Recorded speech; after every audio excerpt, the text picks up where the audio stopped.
Bonjour à tous, c'est Clément de Dlearn et aujourd'hui on va voir comment installer ensemble un environnement de développement pour Python sur votre PC. Python, c'est un langage de programmation qui va permettre de donner des instructions à votre ordinateur.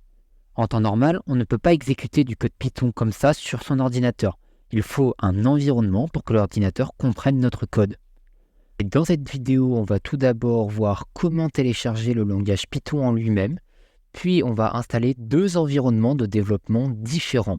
Le premier sera PyCharm, un environnement de développement spécialisé pour Python, et le second, Visual Studio Code, qui est un environnement de développement un peu plus généraliste, mais qui permet aussi plus de flexibilité entre les différents langages.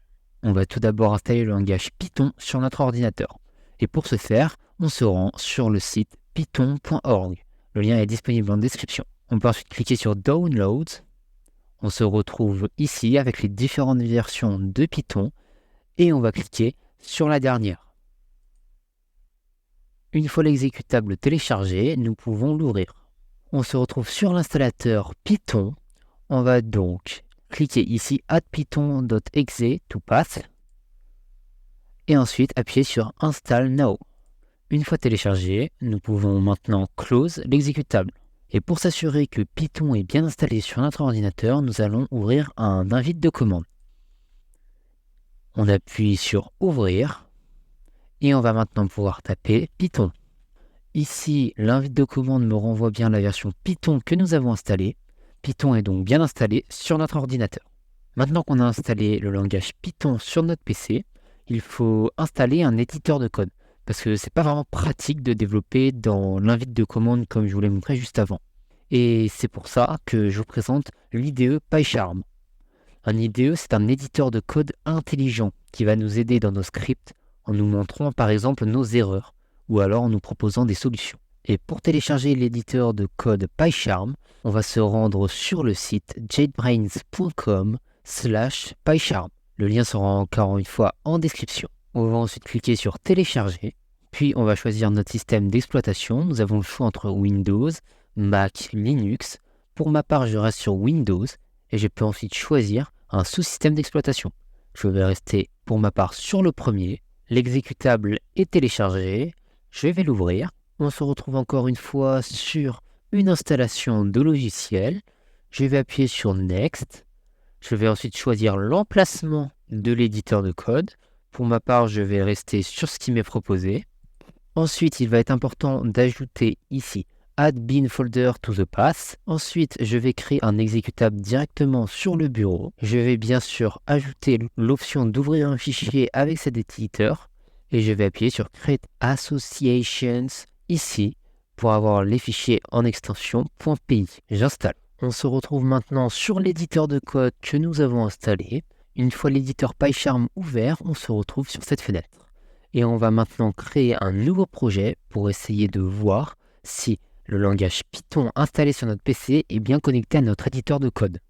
Donc ce projet va s'appeler tuto PY pour Python. On va rester sur le réglage en utilisant virtualenv, puisque pour l'instant on n'a pas besoin que ce soit très complexe.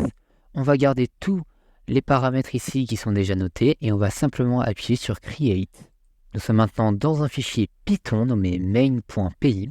On va pouvoir enlever toutes les instructions qui sont notées préalablement et on va en écrire une seule qu'on va essayer d'exécuter. Celle-ci va être print bonjour à tous, ce qui signifie que le PC doit noter dans la console bonjour à tous. J'exécute le fichier, ici le fichier est bien sélectionné. J'exécute et on voit bien dans la console bonjour à tous. On peut ainsi voir que Python est bien connecté à notre éditeur de code puisque chaque instruction qu'on marque est bien interprétée. Donc le deuxième environnement de développement que je vais vous proposer de télécharger, c'est tout simplement Visual Studio Code. On voit directement que ce n'est pas un éditeur qui est axé uniquement sur une seule technologie, comme avec PyCharm, mais c'est un éditeur de code un peu plus généraliste. On peut voir qu'il y a énormément de langages de programmation qui sont disponibles, dont justement Python. Pour le télécharger, cela va être assez simple. On va cliquer sur Download en haut. On va ensuite choisir directement son système d'exploitation. Pour ma part, c'est toujours Windows. Et ensuite, on va voir comment on l'installe. Moi, je vais les prendre en System Installator et en Windows 64 bits. Visual Studio Code est maintenant téléchargé. On va ouvrir l'exécutable. J'accepte les termes du contrat. On ne va pas changer l'emplacement de Visual Studio Code. On va laisser aussi comme cela. On va cliquer sur Suivant. Et là, par contre, cela va être important. On va bien vérifier que la case Ajouter à passe est cochée. Moi, je vais cocher Créer une icône sur le bureau. Je vais aussi cocher Ajouter l'action Ouvrir avec code au menu contextuel. Et ensuite, ajouter Ouvrir avec code, ce qui va nous permettre de sélectionner un dossier directement et de pouvoir l'ouvrir avec Visual Studio Code. Et j'appuie ensuite sur Installer. J'appuie ensuite sur Terminer et on arrive sur la fenêtre de Visual Studio Code. Ce qu'on va faire, c'est qu'on va directement aller dans Extensions et on va ajouter l'extension Python, celle proposée par Microsoft. Donc pour ma part, elle est déjà installée. Vous cliquez juste sur Installer et ce qui va nous permettre de travailler avec Python sur Visual Studio Code. On va aussi installer le second dans la liste, aussi proposé par Microsoft, Python Debugger. Une fois que tout cela est fait, on va pouvoir créer un dossier. Une fois que vous avez ouvert votre fichier avec Visual Studio Code, on va tout simplement vérifier, comme pour PyCharm, que Visual Studio Code est bien relié à Python. On va donc créer un fichier main.py, PY qui est l'extension d'un fichier Python, pour bien indiquer à l'ordinateur qu'on va écrire du Python dans ce fichier. Et on va ensuite noter la même instruction que pour PyCharm, c'est-à-dire print bonjour à tous. Pour sauvegarder, on appuie sur CTRL-S, ce qui fait disparaître la petite pastille en haut. Et on va pouvoir tout simplement appuyer ici sur Run Python File. On voit bien qu'ici, l'ordinateur nous retourne bonjour à tous, ce qui veut dire que Visual Studio Code est aussi connecté à Python comme pour PyCharm. Dans cette vidéo, on a donc vu comment installer un environnement de développement et de le connecter à Python. C'est ainsi qu'on a vu deux environnements de développement différents. Vous pouvez choisir n'importe lequel des deux, puisque les deux font finalement la même action. Je vous remercie d'avoir visionné cette vidéo en entier. N'hésitez pas à me mettre dans les commentaires si jamais il y a des choses que vous n'avez pas compris ou qui ne fonctionnent pas.